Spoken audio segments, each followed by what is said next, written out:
Miguel Carvajal, representante de País. Gracias, señora presidenta.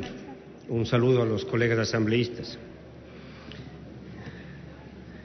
Yo llegué al Ministerio de Defensa en el 2007 como viceministro, luego del trágico accidente de la ministra Guadalupe Larriba y de sus acompañantes. Y siempre existía la preocupación de algunos señores militares que reproducían lo que aquí acabamos de escuchar, que de pronto un gobierno de izquierda tenía interés en debilitar las Fuerzas Armadas, que de pronto había una estrategia comunista de destruir las Fuerzas Armadas. Acabo de oír a un asambleísta decir esto. Y en los hechos, lo que ha ocurrido durante estos años, y los oficiales en servicio pasivo que están aquí tal vez lo conocen mejor que yo, no ha existido periodo gubernamental contemporáneo en que se han fortalecido como ahora están fortalecidas las Fuerzas Armadas ecuatorianas. Los niveles operativos que tenían las Fuerzas Armadas en el 2007, en Fuerza Aérea, que era la más grave, Fuerza Naval y la Fuerza Terrestre, no tienen nada que ver con lo que ahora existen en nuestras Fuerzas Armadas. Repetir la cantaleta de que los gobiernos progresistas o de izquierda quieren debilitar las Fuerzas Armadas no es otra cosa que repetir esa vieja cantaleta de la seguridad nacional de los años 60, 70 de la Guerra Fría. Hagamos un esfuerzo por actualizarnos un poquito.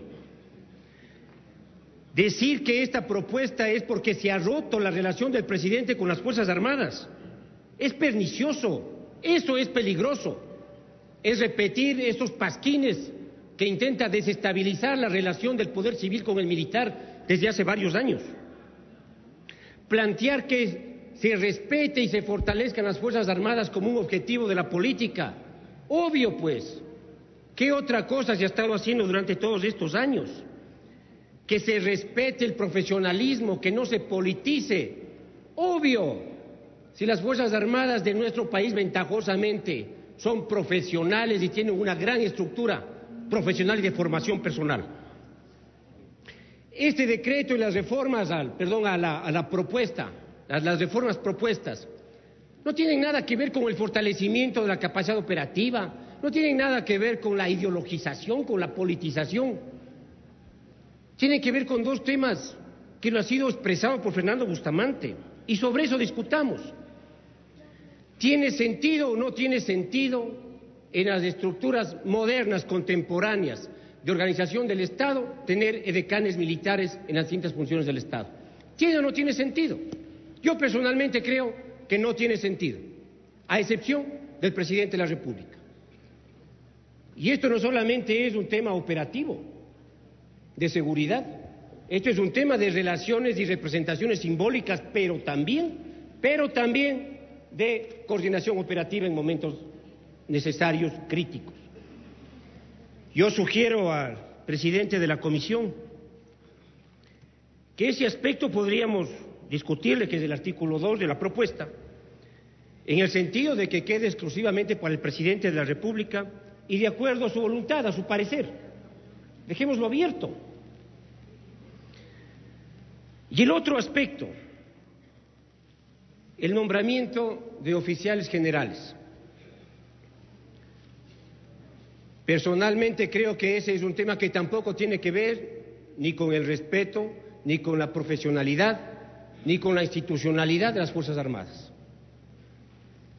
Pero en Fuerzas Armadas sí hay un aspecto fundamental que es el simbólico y que tiene que ver con la estructura piramidal y jerárquica de Fuerzas Armadas. En ese sentido, yo me permito hacer como sugerencia el pedido de que cuando se trate del nombramiento de oficiales superiores, en este caso, coroneles, capitanes de navío, efectivamente puede hacerse a través del Ministerio de Defensa. Pero cuando se trate de oficiales generales y generales de Fuerza Terrestre, generales de la Fuerza Aérea, almirantes, sean por nombramiento directo del presidente de la República como autoridad máxima de las Fuerzas Armadas, como dice la Constitución. Yo quisiera sugerir estas dos modificaciones a los compañeros de la Mesa de Soberanía.